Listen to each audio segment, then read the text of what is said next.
చేసుకుంటూ ఉన్నారు. ఇక్కడ తల్లి తలుచుకుంటుంది అనమాట. అప్పుడు వరం చేయడం తల్లి ఎప్పుడైతే తలుచుకుంటప్పుడు వస్తానని అప్పుడు ప్రత్యక్షం అవుతారు.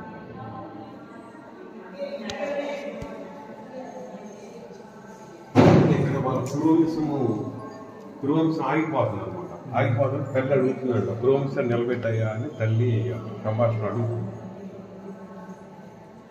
ఇక్కడ గాంధారి గర్భం ఇచ్చింది అంటే పంటల ముందు జన్మించారని నాకు ఇంకా జన్మించలేదు అని ఆకృష్టి గర్భాన్ని ముందుకుంటుంది.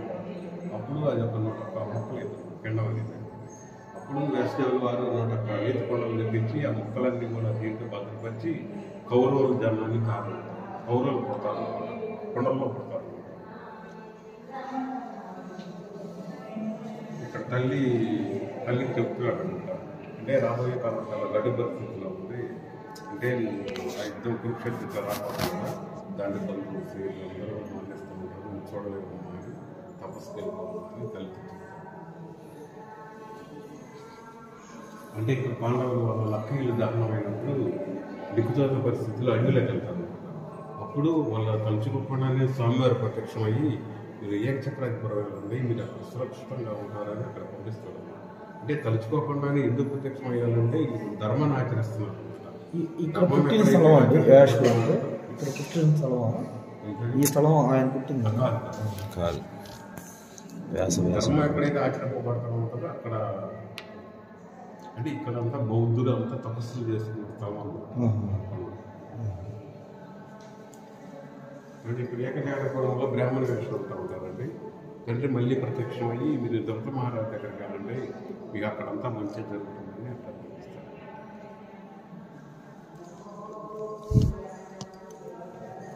ఇక్కడ బ్రాహ్మణ వేషాలతో ఉంటారు. ఉన్నప్పుడు స్వామివారి ప్రత్యక్షం అయ్యి వీళ్ళు బ్రాహ్మణ వేషాలు ఉంటారు. అంటే సంతానం కాశీలో ఉంటారు. అప్పుడు ఈ స్వామివారి గంగానది తీరంలో స్నానానికి వెళ్తూ ఉంటారు. అప్పుడు స్వామివారి అక్కడ ఉన్నారని తెలుసుకొని వీళ్ళు పోయి స్వామివారి పాదాలు పడి వాళ్ళ కోరిక కోరుకున్నప్పుడు వాళ్ళ సంతానాన్ని ప్రసాదిస్తారు. మళ్ళీ వాళ్ళు అడుగుతారమ్మా, మాకు ఇప్పుడు దర్శనమిచ్చావు తండ్రి, మళ్ళీ నేను దర్శించుకోవాలని ఎలా అని అడిగినప్పుడు తండ్రి చెప్తారనమాట. అంటే నేను అందించినటువంటి ఈ జ్ఞానం, సత్యమైనటువంటి ఈ జ్ఞానం ఎక్కడే బోధింపబడతా ఉంటుందో అక్కడ ఉంటాను, ఆ సద్గురువులో నేను ఉంటానని చెప్తాను. అంటే ఆ గురువు సత్యమే బోధించాలన్నమాట. అంటే ఒక ధృతరాష్ట్రుడమ్మా అంటే తండ్రిగా బాధ్యత గుర్తు చేస్తున్నాడమ్మా. అంటే నీ బిడ్డలో ప్రవర్తన బాగోలేదు, వాళ్ళ వల్ల యుద్ధం రాబోతుంది, తండ్రిగా నీ బాధ్యత వాళ్ళు మందలించి అనేది బోధ చేస్తుంది.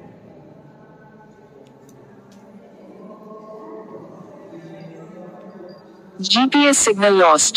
సంజీవుడికి దీర్ఘదృష్టి ప్రసాదిస్తాడు. అంటే కురుక్షేత్ర యుద్ధంలో ఏం జరుగుతుంది అనేది సంజీవుడికి తెలుసుకొని అది గుడివాడి ధృతరాష్ట్రుడికి చెప్తూ ఉంటాడు అనమాట. అంటే ఇక ధర్మరాజు అభిమన్యుడు చనిపోయినప్పుడు విచారంతో ఉంటాడు అనమాట. స్వామివారి ప్రత్యక్షం అయ్యి నువ్వు విచారించి మాకు జరిగిందేదో జరిగిపోయింది, గతాన్ని ఆలోచించి మాకు ఈ ముందు ఉన్న కర్తవ్యాన్ని నువ్వు నిర్వర్తించాలని ఓదారుస్తూ ఉంటాడు. అంటే ఇక్కడ ఒక కీటకం పురుగు అనమాట. అంటే స్వామివారిని చూసి అది పక్కన భయపడతా ఉంటుంది అనమాట రోడ్డు మీద. స్వామివారి దాన్ని తీసుకుని ఎందుకు భయపడుతున్నావు అంటే నేనంటే ఈ చక్రాల కింద పడి, రథ చక్రాలు ఉంటాయి కదా ఆ రోడ్డు మీద, చక్రాల కింద పడి చనిపోతానేమన్నా నాకు భయంగా ఉంది అని చెప్పింది అనమాట. అప్పుడు స్వామివారి దాన్ని తీసుకుని నువ్వు భయపడి మాకు నేను నీకు మోక్షం ప్రసాదిస్తానని ఇంకో 2 జన్మలు వేరే జన్మలో వెంటనే నటించి 3వ జన్మలో మానవ జన్మ ఇచ్చి దానికి మోక్షం ప్రసాదిస్తాడు అనమాట. అంటే మోక్షం పొందాలంటే ఒక మనిషిగా మానవులుగా అది మనకే అవకాశం ఉంది. ఏ 84 లక్షల జీవరాశిలో ఏ జీవరాశికి కూడా అవకాశం మోక్షం పొందే అర్హత లేదు. మనిషిగా మనకే ఇచ్చాడనమాట ఈ దేహాన్ని. అంటే ఈ దేహం ఎంత ఉత్తమమైందో ఒకసారి మనం అది ఆలోచించుకోవాలన్నమాట.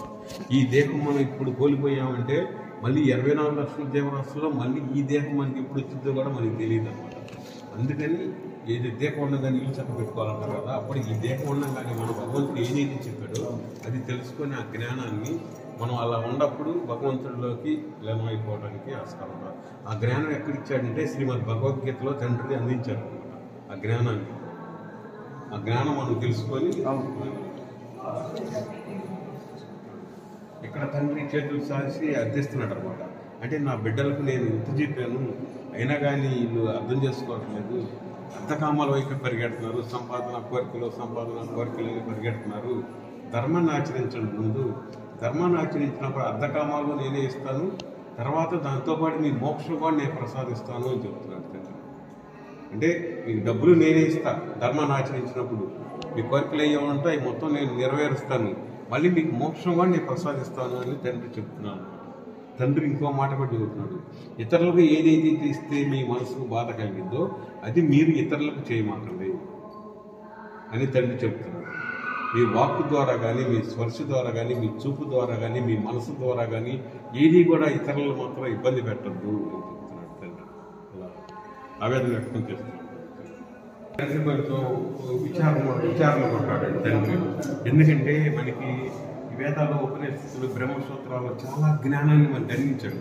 అయినా కానీ మన భక్తి అనేది మనకి కుదరట్ల. భక్తి అనేది కుదరపోదాక అప్పుడు తండ్రిని బాధపడతా ఉంటారు, నేను ఇన్ని అందించాను వీళ్ళకి, అయినా కానీ ఇలా భక్తి అనేది కుదరట్లేదు వీళ్ళకి అన్నప్పుడు నారద మహర్షి ప్రత్యక్షమయ్యి ఎందుకు విచారంతో ఉన్నామంటే ఇలా అని చెప్తాడు అనమాట.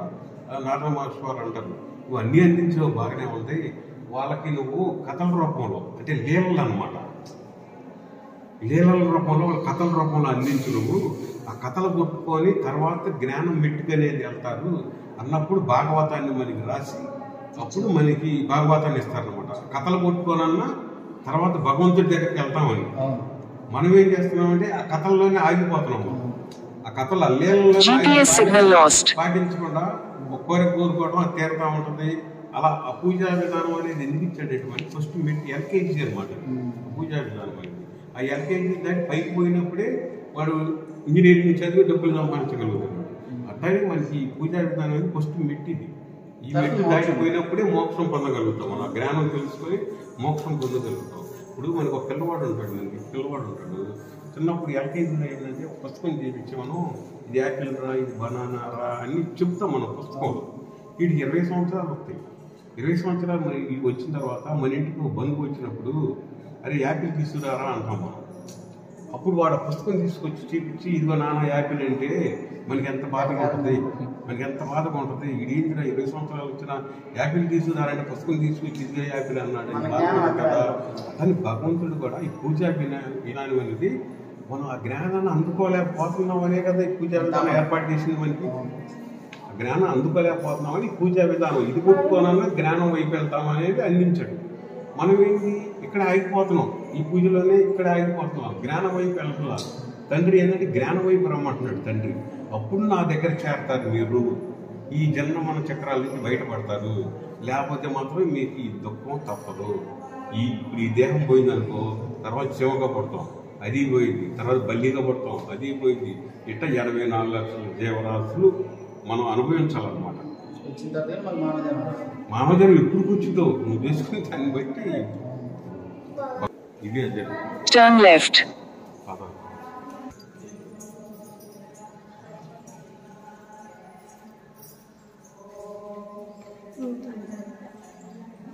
Continue for 10 kilometers.